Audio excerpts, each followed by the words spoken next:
Hey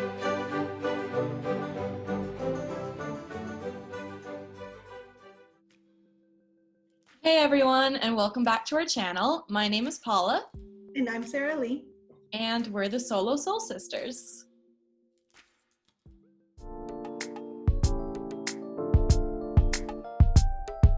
So there's a lot going on in the world, and everyone is talking about the coronavirus. Some have had their plans canceled like us, some of them had to fly home, and some of them are actually stuck abroad.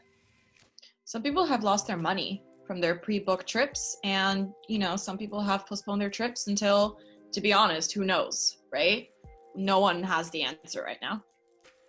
So we wanted to have an open discussion about a few things regarding the coronavirus and how that is affecting travelers.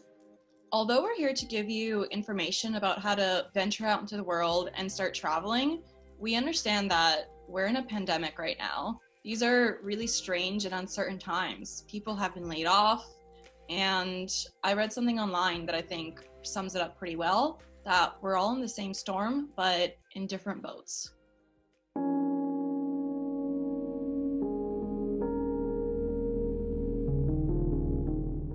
I think that a lot of companies are going to be more virtual and realize they don't need as many staff. And in some places, they're going to push for more dedication and efficiency through the people that they do continue to hire or hire back. I think that it's going to be a different landscape when it's done. Mm-hmm. What else do you think is going to happen?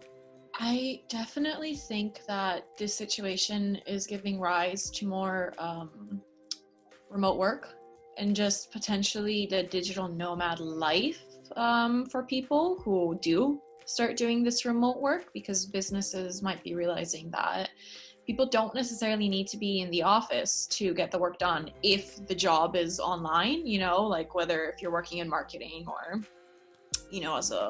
as a writer or whatever it might be, right?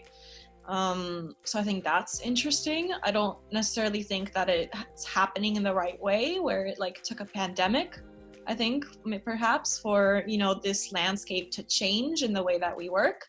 But I think some people could benefit, right, from this sort of remote work life of being at home with their families, potentially, and just having more work-life balance, which is always very, very important.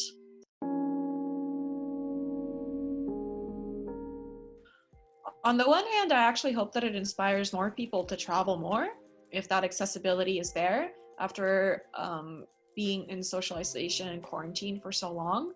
And if the nomadic lifestyle or the remote work, if remote work is on the rise, then I'm hoping that it also encourages more people to see more of the world and to travel and to experience different cultures, because there's so much value in that. And that's what Sarah Lee and I are going to be talking about quite a lot through our YouTube channel and through the stories that we'll be sharing with you in future videos.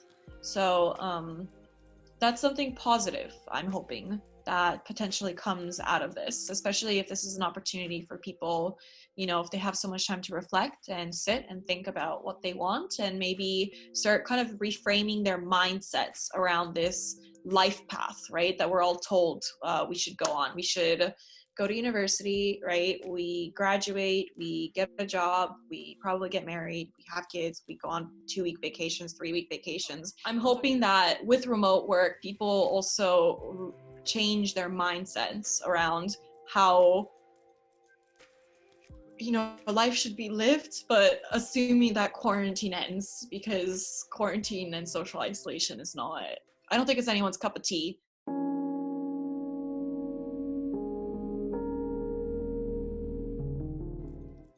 Well, even though travel has stopped, the discovery of ourselves hasn't.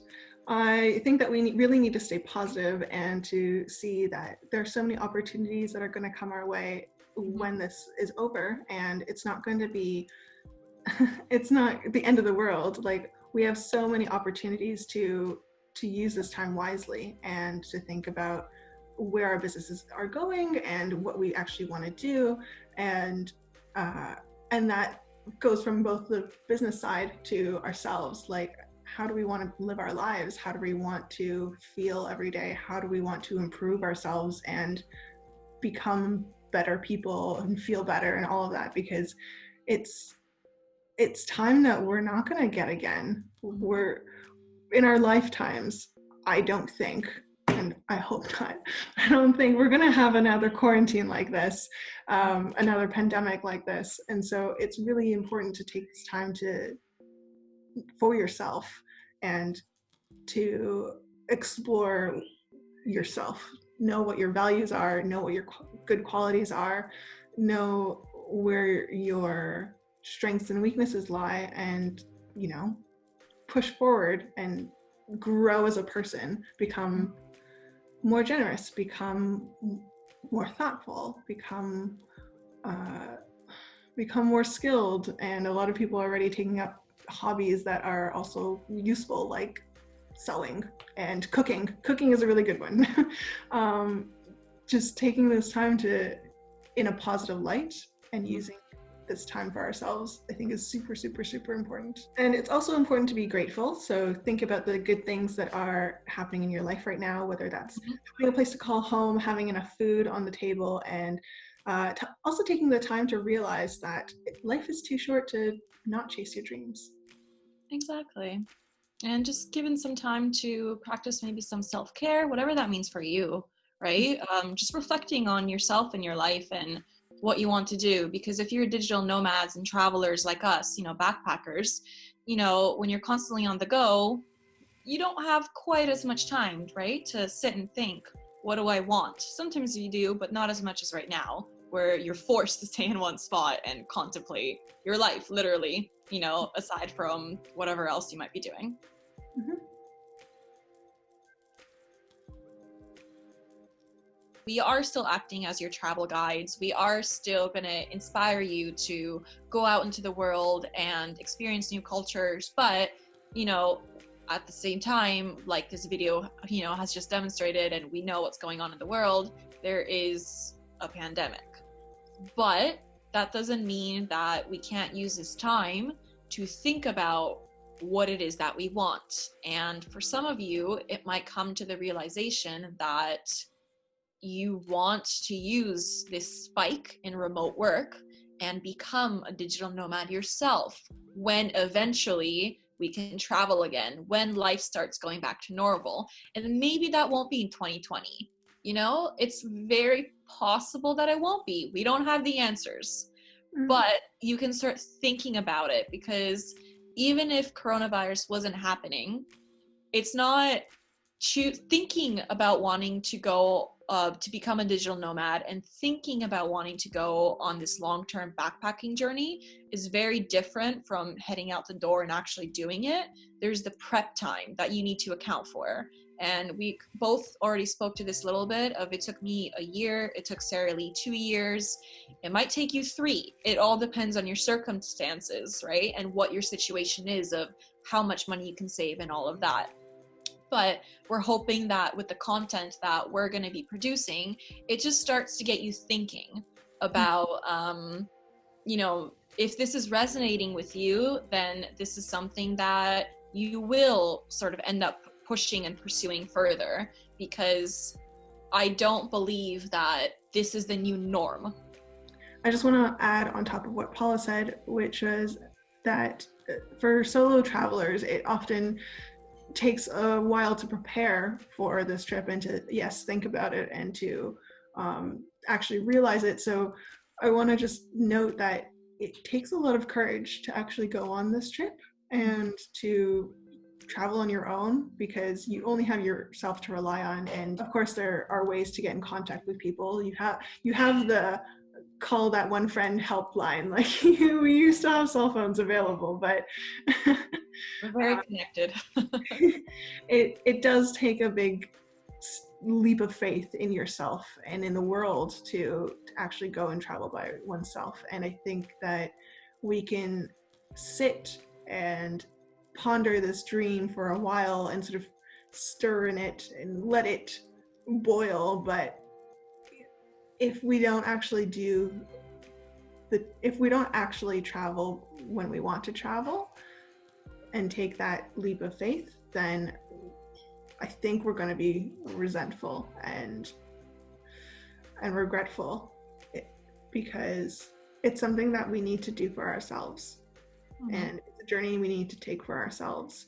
So I guess my advice is to find that courage within yourself and look for all of the reasons that you really want to go and all of the motivations that are leading you to wanting to go out and travel.